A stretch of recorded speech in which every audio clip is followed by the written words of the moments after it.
Welcome back, everyone, to another Final Fantasy TCG card chat. Now, before we start, I just want to give a quick shout out to everyone who's been emailing me and kind of saying good things about these videos. It's just nice to kind of hear those kind of things every once in a while, so thanks to you guys.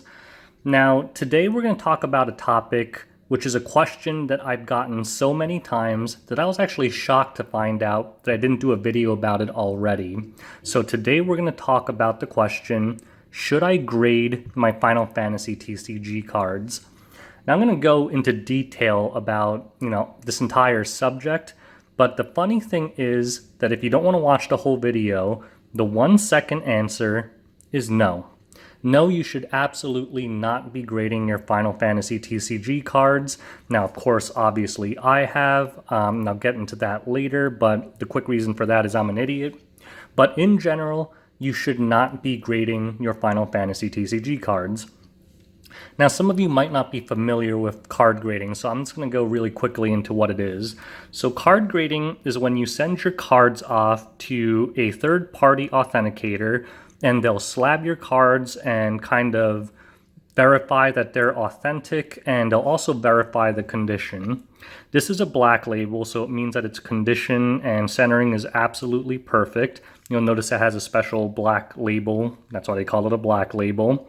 And basically, card grading is a way to kind of prove the condition of your card to someone who's interested in purchasing it. I'm sure all of you, if you've been in TCGs for a while, have purchased a near mint card only to get something that's torn to ribbons and is clearly heavily played. It doesn't matter so much for like a $5 card, but when you're spending hundreds or thousands on a card, you want to be damn sure that you're getting what you're paying for, and that's what card grading is all about. So on that note, let's talk about the three main reasons why you would grade a card. It's to, number one, verify authenticity, number two, verify the condition of the card, and number three, to kind of establish permanence and protection with the card via the card slab. Now, if those are the three main reasons why you would grade a card, it quickly becomes apparent why you shouldn't grade Final Fantasy TCG cards, among a host of other reasons, including the price. But let's just take the cost of grading itself out of it. Just for those reasons, it's not really that worth it. So let's start with step one, authenticity. Now, if you send a card to BGS or PSA for grading, and it's a fake card, they will not slab it. They'll kind of send it back to you in whatever you sent it in. They'll send it back to you and kind of say it's altered or fake or whatever, and they'll refuse to slab it. And as far as I know, they don't even refund you. They'll take your money, and I guess that's their payment for having to spend the time to look at it. But you won't even get your money back, and they'll just send it back to you. So if in a case, you can be damn sure that the card is real. Now, I have heard that they've made mistakes before where they actually graded fake cards, and I'm sure it does happen because remember, it's a human being grading it, not some kind of machine or something. So yes, anytime a human being is involved, there can be errors. But in general, if it's graded, particularly for things like Magic the Gathering or Pokemon where they really have experts in this, you can be damn sure the card is real. And even if it wasn't, once it's in the slab, no one really checks anyway. So why does that not matter for Final Fantasy TCG? Well, because there are no fake cards yet. Now, if you guys have seen fake Final Fantasy TCG cards, and I'm not talking about something your friend printed out of his printer to use as a proxy, I mean something professionally done where they're actually trying to play it off as a real card and sell it, tell me about it, send it to me, I'd love to see it. But I have never seen a fake Final Fantasy TCG card. If you see a card on eBay for Final Fantasy TCG, my current assumption, and almost everyone playing this game's assumption, is that the card is real. So until fakes become an actual problem in Final Fantasy TCG, and I really hope it doesn't, although on the flip side, if it does, it means the game's doing really well. But until fakes show up, that's not a real benefit of card grading, because since you know the cards are real anyway, the fact that the grading proves that it's authentic doesn't really add that much value to it. That's some value for the really paranoid, but in general, it's not as important as for something like Magic the Gathering, where half the cards in circulation are fake sometimes. Now let's talk about the condition. Now the condition always matters, right? So why am I thinking it doesn't matter that much for Final Fantasy TCG? It's because Final Fantasy TCG is what, 3 years old? It's a very new game still. So guess what? Like, I'm looking at this pristine right here, or maybe it's this 9.5A001. Now, that means that these cards are in better than mint condition. They call this gem mint. The 10s they call pristine. And PSA, I think the highest grade you can get is a 10, which is gem mint. But the thing is, in other games that are older, this matters a lot more than it does for Final Fantasy TCG. Guess what? In some games, like for an alpha card, if you have like a PSA 8, that's pretty damn good, because the freaking cards are over 20 years old. If you have an alpha card, what is it, 1993, I think? So it's like, what, 26 years old? The oldest Final Fantasy TCG card is 3 years old. So I would say that the average grade of all Final Fantasy TCG cards in distribution is probably an 8.5 or a 9. So when people say like, oh, I have a BGS 10 Squall, that's cool. That's definitely an impressive thing. But you have to keep in mind that as of right now, there's probably hundreds of other BGS 10 worthy Squalls out there, because the cards haven't had time to be bouncing around in binders and cardboard boxes and being bitten by dogs and eaten by ants and whatever. The vast majority of Final Fantasy TCG cards that were ever printed, unless they're heavily played or has been damaged in some way, isn't generally in very good condition. I'd say a good proportion of the cards that I buy near mint on TCG Player or Troll and Toad or whatever, they're actually mint condition and would easily get at least a BGS 9 if you got it graded by something like PSA or Beckett. That's not the case with other card games. If you have like a first edition Charizard from Pokemon, if you've actually seen them, less than 1 in like 25 you look at would probably get a BGS 9 or better, because it was owned by a bunch of kids who didn't know how to take care of their cards, and they were destroying them. And that's another thing. In the modern age, everyone who actually plays at the LGS, they always end up sleeving and double sleeving their cards. I actually think in a lot of card games now, it's actually mandatory, so for whatever reason. So you can't use like condition to try and see what the card actually is. But people are taking much better care of their cards nowadays, so it's not as impressive to have a BGS 9.5 or a 10 Final Fantasy TCG card as it is to own a BGS 10 of a 20-year-old card back in the day when no one was taking care of their cards. If you have an Alpha Black Lotus, that's probably like 5 in the entire world. You could probably look it up through the pop report. There's probably less than 5 of them in the entire world. There's probably a bunch of 10 worthy Squall candidates out there. It's just that people haven't graded them yet. Now, in 20 years, grading might be a lot more important for these cards if the game is still around by then. But right now, people try to sell me like a graded card and be like, hey, I have a BGS 10 Golem. Let's say a regular one's worth $50. I want $500 for the BGS 10. And I'll say, you're nuts. That doesn't make any sense, because for that markup, I could just buy 10 of these, and I'm sure one of them will get a BGS 10 anyway. If you were buying 10 of a first edition Charizard, there's almost a 0% chance that one of them would get a 10. So the 10 actually means something with old cards. It doesn't mean anything here. So that's what I'm saying. For the most part, I mean, it's cool to kind of lock it down, but it doesn't matter that much yet for Final Fantasy TCG.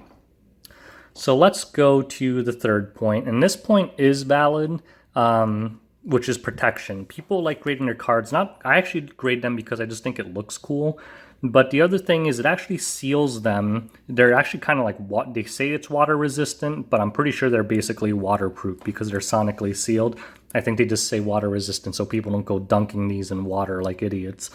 But it basically preserves the card in whatever condition they gave it to you. But the thing is, That's certainly true. It certainly makes it really well protected. I'm not saying it doesn't, so that might be one small reason to grade the card, although we'll go into the costs later and why it's still much too expensive.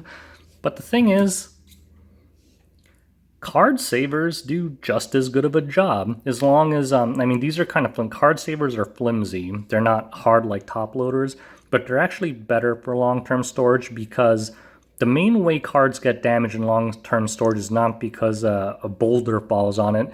It's because if it's like a cardboard box or something, it's doing this over the course of like 20 years every time you move or accidentally bump into it in a closet.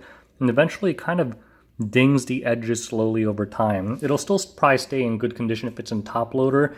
It almost never stays mint if it's unsleeved in a top loader. With this, the card just does not move. It's very tight in here. So if you put in a not top loader, a card sleeve and in a box, and I sleeve them up in Ziploc bags sometimes, it's never going to get damaged no matter how long you put it away. So yeah, in terms of protection, this is all you need. You could buy like 1,000 of these for like $40. So there's no reason to pay. It'll probably cost $40 to grade a single card depending on the turnaround time. So if you're just doing it for protection, like, yeah, it will provide excellent protection, but it's definitely not worth the price if that's the only benefit you get from it. So those are kind of the three main reasons why you should not grade Final Fantasy TCG cards. It's because verifying the authenticity is mostly irrelevant. It's because the grade doesn't give you much of a premium because there's so many high-graded cards out there, ungraded, but potentially high-graded cards.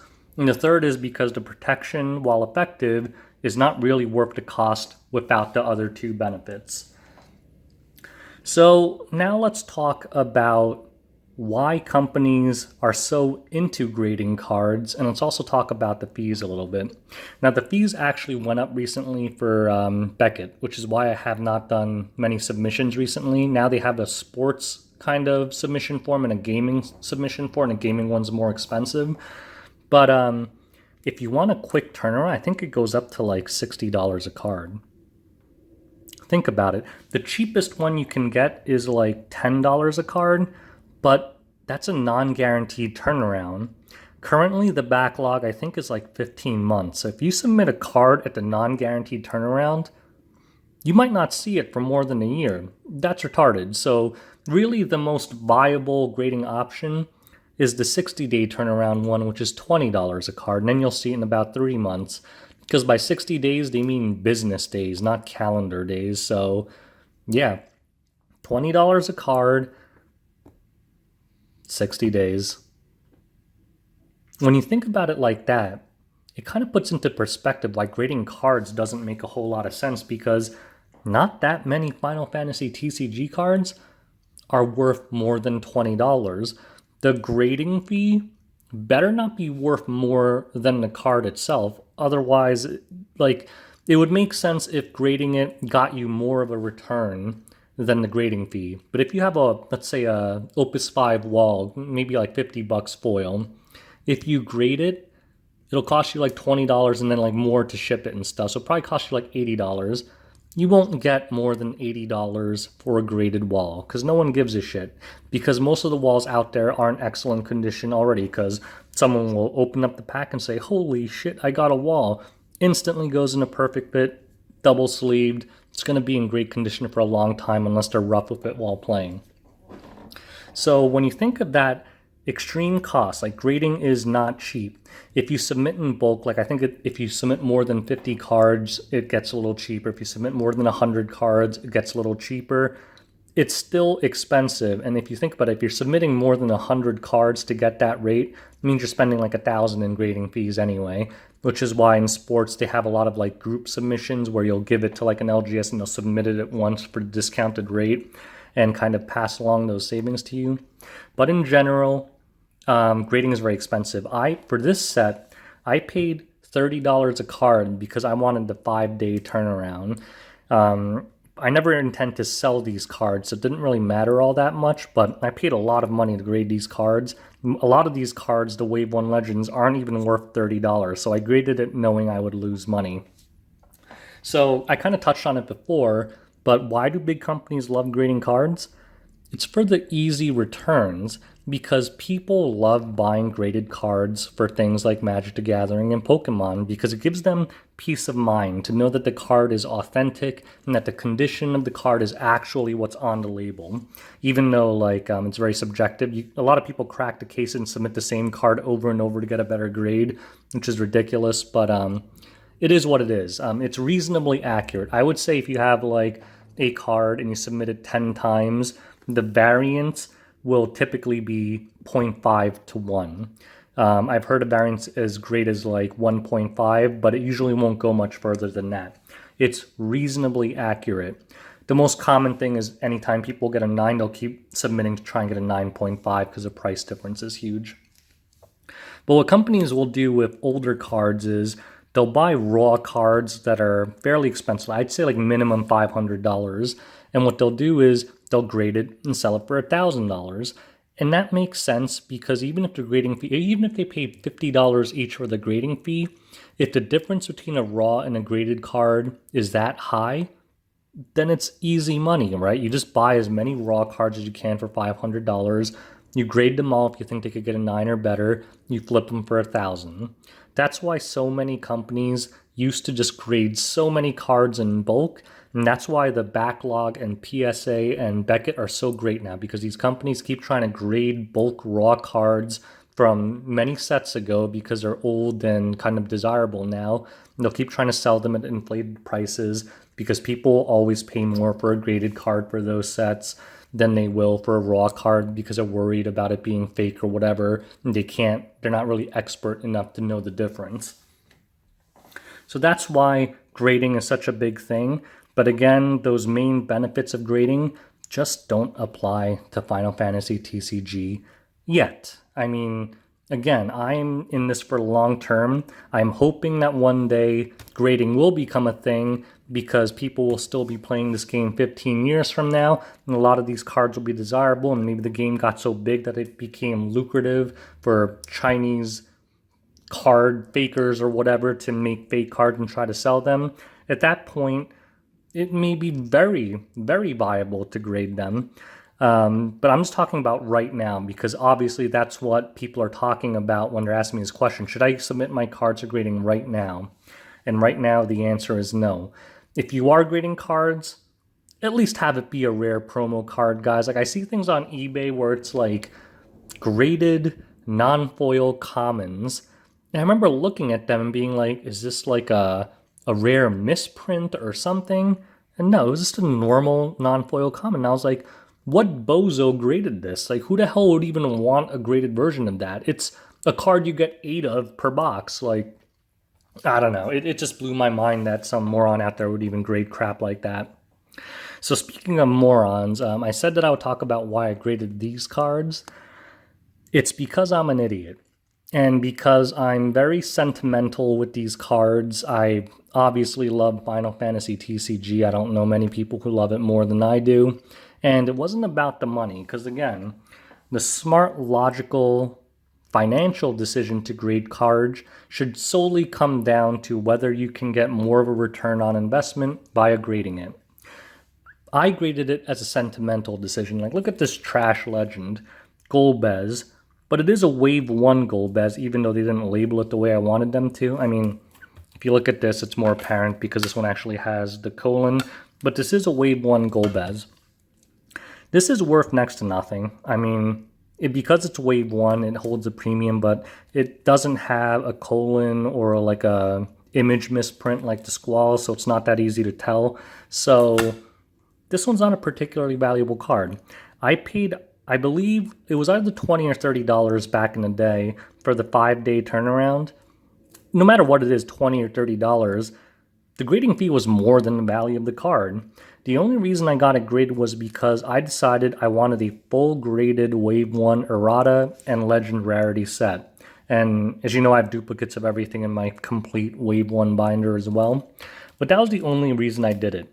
I did not do it for financial gain. Maybe one day these things will be worth a lot of money. I think they will, but again, I could be completely wrong. And also because I wanted to have some of the first graded cards. These two are actually the first graded Ramses by Beckett ever.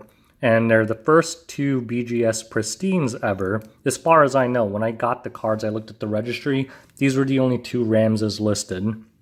I'm sure there are more now, particularly because people who bought cards from me said they intended to grade them.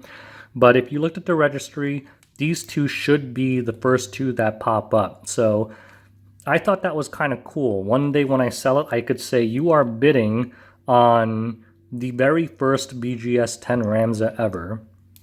And I don't think that would really gain any premium because who gives a shit the order you graded it in, but I just thought it was kind of cool. So that's the reason I graded my cards. It wasn't for financial gain. It wasn't an intelligent decision. I just did it because I love the cards and because I think the cases are really cool. And before I had them kind of wall mounted and like this frame thing was kind of cool. I took it down, but anyways, that's the reason why I graded it. It's not a smart thing.